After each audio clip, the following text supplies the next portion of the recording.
혹시 이런 경험 없으세요? 진짜 열심히 했는데 일이 이상하게 자꾸 꼬이는 거요? 오늘 바로 그 이유를 파헤쳐 볼 겁니다. 세상을 완전히 다른 눈으로 보게 만들어줄 아주 강력한 생각의 도구를 하나 소개해 드릴게요. 진짜 공감되지 않나요? 최선을 다했는데 결과는 오히려 더 나빠지는 이 답답한 상황 말이에요. 대체 왜 이런 일이 벌어지는 걸까요? 오늘 바로 이 문제의 실마리를 한번 찾아보겠습니다. 그 해답이 바로 시스템 사고에 있습니다. 이게 뭐냐면요. 세상을 볼 때 하나하나의 조각이 아니라 서로 얽혀서 영향을 주고받는 하나의 큰 그림, 그러니까 네트워크로 보는 거예요. 마치 우리 눈에 보이지 않는 연결고리까지 보여주는 그런 특수 안경 같은 거죠. 자, 첫 번째 섹션입니다. 조각에서 전체로. 우리는 보통 어떤 문제가 생기면 그걸 막 잘게 쪼개서 분석하라고 배우잖아요. 근데 현실은 그렇게 간단하지가 않죠. 이제부터는 그 조각들이 모여서 만드는 더 큰 그림을 보는 법에 대해 이야기해 볼게요. 이거 한번 생각해 보세요. 축구팀이요. 세계 최고의 선수 11명을 그냥 한 팀에 모아놓는다고 해서 그 팀이 무조건 우승할까요? 절대 아니죠. 진짜 중요한 건 선수들 개개인의 실력보다 그 선수들이 서로 어떻게 연결되고 어떻게 협력해서 하나의 몸처럼 움직이느냐, 바로 그거거든요. 이 말은 즉슨 부분들의 합보다 그 부분들 사이의 관계가 훨씬 더 중요할 수 있다는 겁니다. 정말 핵심적인 아이디어예요. 자, 이제 두 번째 섹션, 보이지 않는 고리들입니다. 여기서부터가 진짜 재밌어지는데요. 시스템 사고의 가장 강력하고 핵심적인 개념 중 하나를 파헤쳐 볼 거예요. 뭐냐면 원인과 결과가 단순한 직선이 아니라 계속 돌고 도는 하나의 고리라는 겁니다. 여기 보세요. 아주 극명한 두 가지 고리가 있죠. 왼쪽은 긍정적 고리, 즉 선순환이에요. 자신감이 생기니까 더 시도하게 되고, 더 시도하니까 더 배우고, 그러니까 자신감은 더 커지는 거죠. 눈덩이처럼 점점 커지는 거예요. 반면에 오른쪽은 부정적 고리, 즉 악순환입니다. 실패가 두려워서 도전을 피하고 발전을 못하니까 두려움은 더 커지는 거죠. 이것도 마찬가지로 눈덩이처럼 커지는데 완전히 반대 방향으로 굴러가는 겁니다. 결국 이 말이 그 말입니다. 같은 메커니즘이 다른 방향으로 작동하면 완전히 다른 결과를 낳는다. 그러니까 핵심은 뭐냐면 이 고리가 어느 방향으로 돌고 있느냐, 바로 이걸 파악하는 게 정말 중요하다는 거예요. 이것만 알아내도 왜 어떤 문제는 갈수록 꼬이기만 하고 어떤 성공은 알아서 술술 풀리는지 그 이유를 알게 되는 거죠. 세 번째 섹션으로 넘어가 볼까요? 전체가 부분의 합보다 클 때. 여기서부터는 창발성이라는 정말 신기하고 매력적인 개념을 소개해 드릴게요. 이게 뭐냐면 각각의 부품들은 전혀 그런 의도가 없었는데 그 부품들이 모여서 시스템 전체가 됐을 때 정말 예상치 못한 놀라운 결과가 뿅 하고 나타나는 현상을 말하는 거예요. 마치 마법 같죠?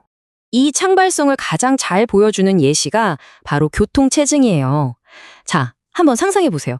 아침에 운전해서 출근하는 사람들 중에 단 한 명이라도 오케이, 오늘 내 목표는 이 도로를 꽉 막히게 만드는 거야 라고 생각하는 사람이 있을까요?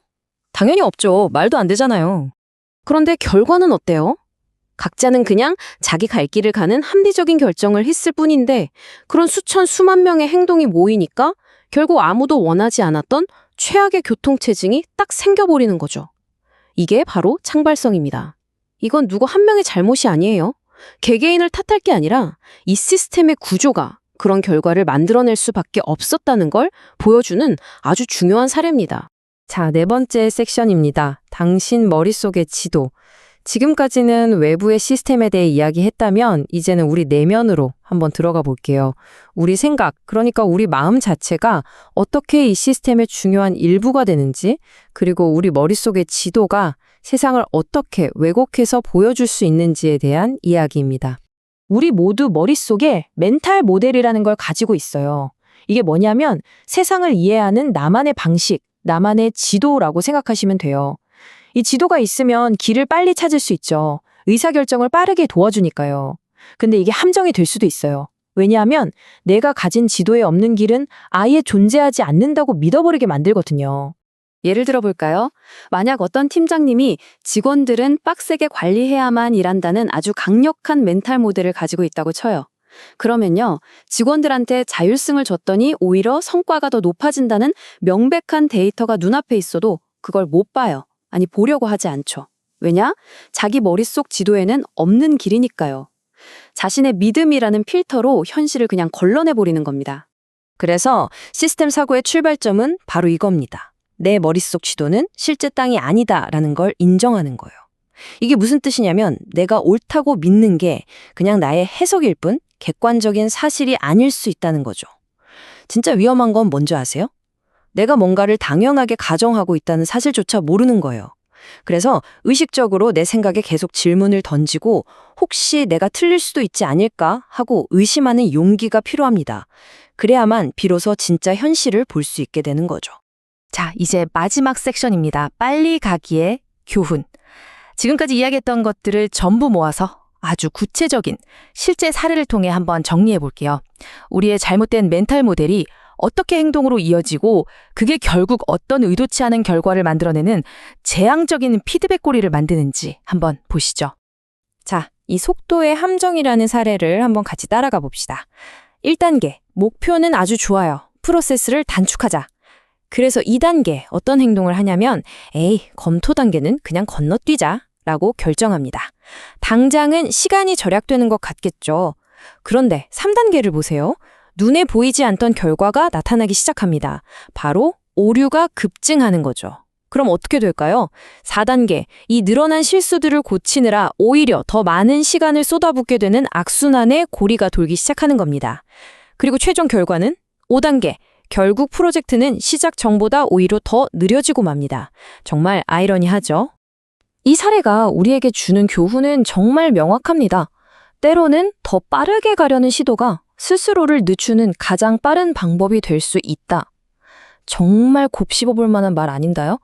이건 그냥 이론이 아니라 우리가 일하면서 또 살아가면서 바로 적용해 볼 수 있는 아주 현실적인 지혜라고 생각해요. 자, 이제 여러분의 차례입니다. 오늘 우리가 함께 살펴본 이 새로운 렌즈를 가지고 여러분의 삶을 한번 들여다보세요. 지금 여러분의 일이나 개인적인 삶 속에서 나도 모르는 사이에 조용히 하지만 강력하게 작동하고 있는 그 보이지 않는 고리는 과연 무엇일까요? 한번 찾아보세요. 아마 그 고리를 발견하는 순간 지금까지와는 전혀 다른 세상이 보이기 시작할 겁니다.